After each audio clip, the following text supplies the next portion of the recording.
Hi, I'm Carol Kauffman, the director of the Institute of Coaching. And in this section, I'd like to just share the personal story behind the perfect model. And here it is.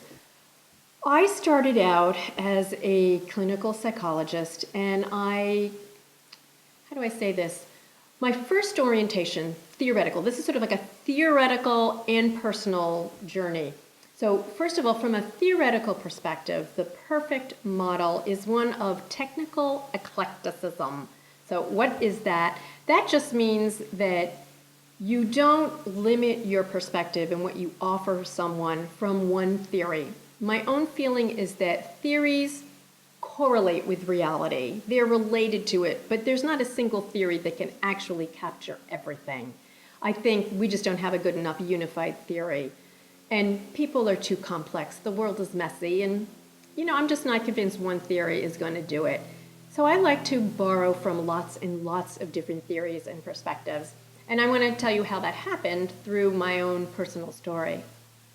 So I started out as a little baby psychologist, and what was really pivotal for me when I was a senior in college, I read a couple of paragraphs on something called resilience. And what it was is it talked about, in this case, children of psychotic mothers who instead of doing badly, were doing really well. So my very first job when I graduated from college was a research assistant. And it was actually on a study of children of psychotic mothers. And I went and I asked these people, I had no idea how outrageous a request this was at the time, as I said, hey, can I do my own part of the study? And they said, you come up with it, you can do it, and if you get results, you can publish it. This was really helpful to me, very nice mentors. Turns out that I did this study called Super Kids, Competent Children of Psychotic Mothers, that was published in, I think it was the American Journal of Psychiatry in 1979 or something. But what it did is it became the lens through which the rest of my learning was filtered, like what is positive, what is resilient. And then I began my journey of training, which was painful for me. I started out in a psychoanalytic program, which on one hand was great because I really learned about repetition compulsion and things from the past that can influence us, but I also felt something was missing, and I didn't have a language for what. Then after my internship, I did a postdoctoral training in cognitive behavior therapy. And I thought that was really great, how we process information, really take snapshots in the moment, but it wasn't everything. Well, then a bunch of things happened, and I suddenly had to come up with a whole bunch of jobs because my big research project that I was going to do was canceled. What that meant was I was at McLean Hospital, and in the morning I'd be with the psychoanalysts. In the late afternoon, I would be with the cognitive behavioral therapy. In the middle of the day, I was with the psychoanalyst. And another part of the day, I was with the relational cultural theorists. All of those people had their own take on the world, which they felt was right and all the others were wrong.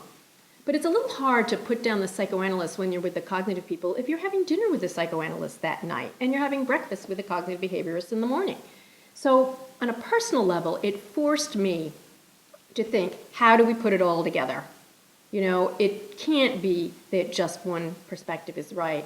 So actually in 1983, I wrote my first paper on this, looking at that point, comparing analytic, cognitive, behavioral views on how we operate. Then through the years, what happened is, as I started first in my clinical psych practice and then in my coaching practice, what I did for 1 year is I, at the end of the day, wrote down what happened that day that was compelling to me and what I learned. At the end of the year, I had 350 pages, and I thought, wow, 350 pages, I must think something. I wonder what it is. By the way, for those of you, guess what I am on the Myers-Briggs? So I looked at it all, and it started coming clear to me, the physical level, how important that was for people. Then the environmental level and the context, and the relationships, and the feeling, and the effective thinking, and the continuity, and the transcendence, that it all started coming together. But it came together really because of that personal experience I had, where I was fortunately forced to respect all the different perspectives. So let me give you a whirlwind tour of theories here. So basically, in physical, we're going to look at what's biological, genetic, medical, physiological, neuropsychological, wellness perspectives. Those are the theories that go on in the physical section. And you can think about for your own training, what are all the things that you learned that you could sort of fill up that layer of the pyramid with for yourself? You know, in the pyramid, I have physical on the bottom. Then the environment, you know, what are the organizational theories you know, the systems perspective you know, the things you know about dynamics, cultural orientations, diversity, the power of context, and how can you kind of fill up the E level? R, again, interpersonal relationships, looking at interpersonal effectiveness, relationship profiles, conflict resolution issues, ways of managing up, down, and sideways. Those are the sort of theories and the concepts in that section. And again, feelings, looking at emotional intelligence, emotional profiles, positive and negative triggers, resonant leadership, primary leadership. What are the kind of things in the books you've read that sort of fill in on that level? Then, of course, effective thinking. How can you look at, you know, what are hotspots for people, cognitive hotspots, leadership agility, intellectual agility, cognitive style? What are all the sorts of things on that level? Then continuity. This is actually, when you think of the past, I also think of, okay, what are the concepts from psychoanalysis that are useful for coaches? Certainly there's places at INSEAD and ESMT where analytic coaching is the primary thing they do. But I think of, you've heard of repetition compulsion, how, you know, if you're alcoholic father, you marry an alcoholic husband.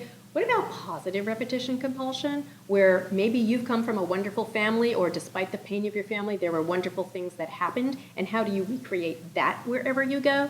So there's really ways to kind of take all these major theories, turn them inside out if they're pathology-oriented, to pull in the part that's strengths-oriented and see how can we use it in our coaching, and what tools and things have we learned. So that's with the past, the present, there's mindfulness, there's all kinds of ways of how we can really optimize the present and the future. What are all kinds of you know, positive psychology and coaching look a lot at best possible future self, optimism, and then transcendence. I think now, you know, spirituality, people are understanding that better. Did you know that there's actually many research studies on how people accessing spirituality pops up their performance? So although we can't study, is there a God? Who knows? I personally do not. But we can see that people who value spirituality, it affects their performance in some positive ways. So how can we use all of these things, all of these theories, and most of all, how can we kind of have a model? For me, I don't have a great memory, so for me it really helps to kind of flip through all of these, to wait until, again, I'm very intuitive, so for me I just flip through until something pops. If you're more of, on the Myers-Briggs, more of a judger type, you may want to develop this into a structure that works for you. Whichever way, I hope that this masterclass and these concepts will help you in your coaching practice and you as a coach. Thanks.